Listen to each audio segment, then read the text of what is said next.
Hi everyone, welcome back to my channel. I'm super excited for this video today, but before we start, I need you to do me a huge favor. Make sure you make sure you subscribe, make sure you like and comment as well. I love to read your comments because it really does fill my heart. It's all free. Super excited about this video, like I just said, so I can't wait to get into it. So let's just get into this video. Hi guys, welcome to another video. My name is Akira Melissa. I do videos based on fashion, trips now and again, beauty, and of course hair, and this is why we are here today. So this is a very serious video, guys, so make sure you are locked in. I have some gems that I would love to share about your do's and don'ts when it comes to hairdressers. It is a big deal, guys, and surprisingly, I didn't know how much this would affect me. I have been through trials and tribulations, and I have videos, one or two, that I have also shared. So if you want to have a look, or if YouTube recommends, I suggest you watch them just to catch up. But in this video, we are gonna dive in. It's gonna be deep, it's gonna be real. Don't rely solely on price. Cheap doesn't mean good, and expensive doesn't always mean experience. I have experienced both sides of it, and I think that it will be at the detriment of losing your hair, which is the biggest thing of all and the most scariest thing that could possibly happen when it comes to trusting your hairstylist. It's really important that you do more than just relying on that price, and we'll get into that in a sec when we go down that list. But really, just stop and pause and think, is it really going to be good? Is that person actually experienced just because it's really expensive?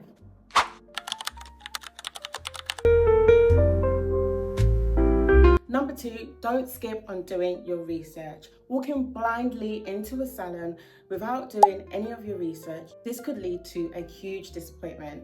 This one has been my ultimate downfall, because who isn't on social media? When you are on social media, you will believe that you are doing your online research, but it is not as simple as that.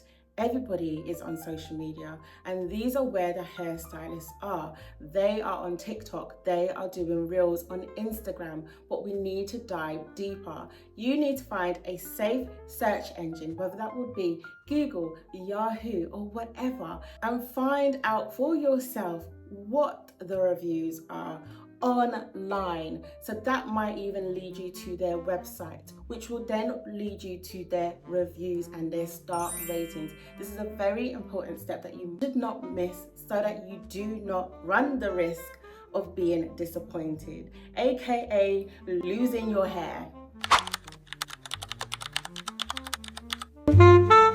Come closer, come closer. Don't assume every hairstylist knows how to take care of your hair. Okay, curly hair, textured hair, natural hair, all needs specialized care. Now, don't get me wrong, hair care can be culturally biased just because it's just out there. Me personally, I do not care what skin color you are, as long as you can demonstrate that you can actually specialize, first of all, and take care of my hair. And I've actually been in situations where it wasn't the case with my fellow Black women. They were not specialized in taking care of my relaxed hair. And I've actually now conditioned myself to ask those questions about what that particular hairdresser specializes in. I have come across many hairstylists who only typically specialize in wig making, sew-ins, hair extensions, and I've also seen hairstylists who only specialize in braids, and that's okay. But you just need to know, so that you are not again risking your hair in the hands of somebody who doesn't know how to take care of it. Number four, do not book a full hair service until you've had a full consultation first. You don't want to get that full hair appointment without your hairstylist knowing your full history, your hair goals and concerns. Now, I am guilty of not actually doing a consultation. In fact, They don't even offer you a consultation, most hairstylists. And now that I think about it, I've actually had one experience where there was a hair consultation, and I was so eager to get my hair done that I was taken back by it, but it was a good thing. It was actually a good thing, and I trust this hairstylist so much. They only specialize in hair extensions, so I can't go to them with my natural hair, unfortunately. But yeah, that was just the perfect way of introducing me to this hairstylist, because I was able to kind of talk about my concerns, talk about my hair goals, talk about my hair history as well. I've fallen short in doing this previously with all the other hairdressers just because it's not been offered. And also, you get into the chair, you're eager to do your hair, and that's kind of when you actually divulge your history, your concerns and your hair goals, which I don't know if that hairstylist is taking in that much information, but I'm not sure if it works or not doing it that way. But I'm not the only one. I think that everyone has done it, everyone is doing it, and I think they need to offer that more so that it gets us thinking and gets us more prepared for when we get our hair done. Okay, I'm not sure what number this one is, but don't forget to ask your hairstylist about the products and the tools that they use. They may be chemicals that they are using that are super harsh for your hair, or tools that you are just not used to that you might want to avoid using. I've never done this before. I think that I've mentioned how impressed I am when I just get into the chair and I kind of scan the hair salon and I go, oh, I know what tool that is. Oh, I know what tool that is. And actually, at the detriment of my hair, when I was relaxing my hair, I did explain what relaxer that was actually good for my hair, and then I kind of got swayed to use a different chemical. And when it comes to chemicals, you should not play. You should not play with that. And I regret not stopping that hair process to begin with, when I knew that they weren't going to use the chemical that I was used to when it came to relaxing my hair. But that's just how much trust I had in my hairstylist. And I think because I developed a personal relationship with my hairstylist, I just 100% trusted that person, that they knew exactly what they were doing and how to care for my hair using that particular chemical, which is no one's fault really. It's just not actually knowing. So hopefully this helps you, and it helps me to move forward in terms of what you do not do when it comes to looking for your new hairstylist.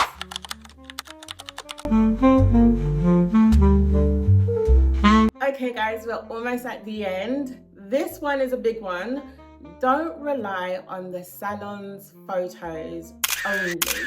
Just don't rely on those photos. Those photos can be edited. Look for client tags instead. Look and ask around for the particular hairstyles that have been created already. Just don't rely on those photos.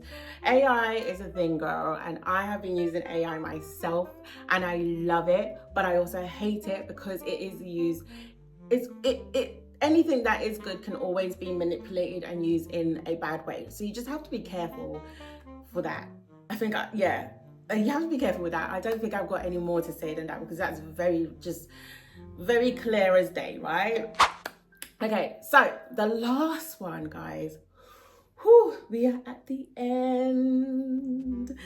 Before we get into this last one, I just want to remind you guys to make sure that you have subscribed. Make sure you like this video. It is free to do and it helps my channel more than you know.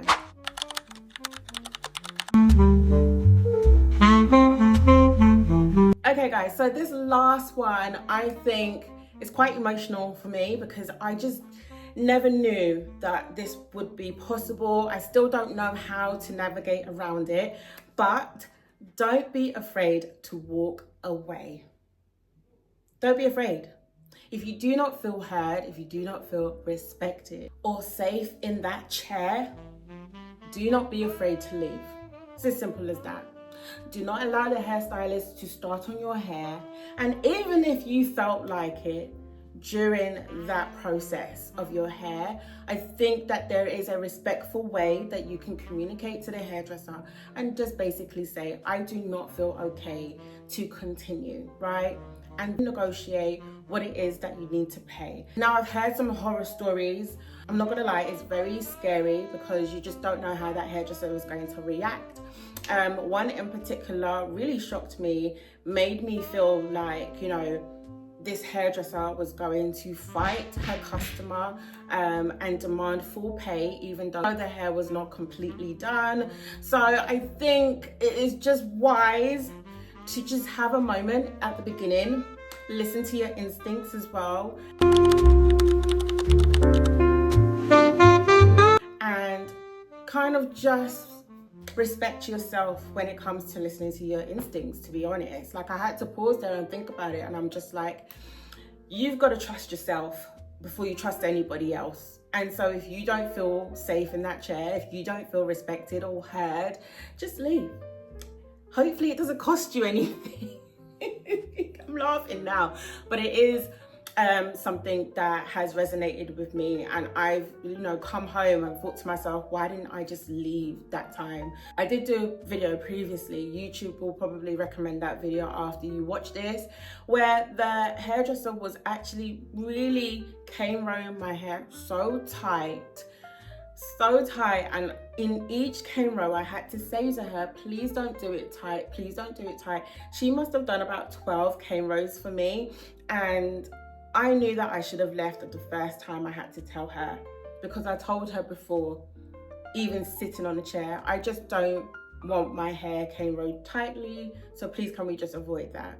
And the moment she started doing that, even though I said that, should have been the moment that I left, but I didn't. I was giving her a chance to correct it, but it just wasn't getting corrected.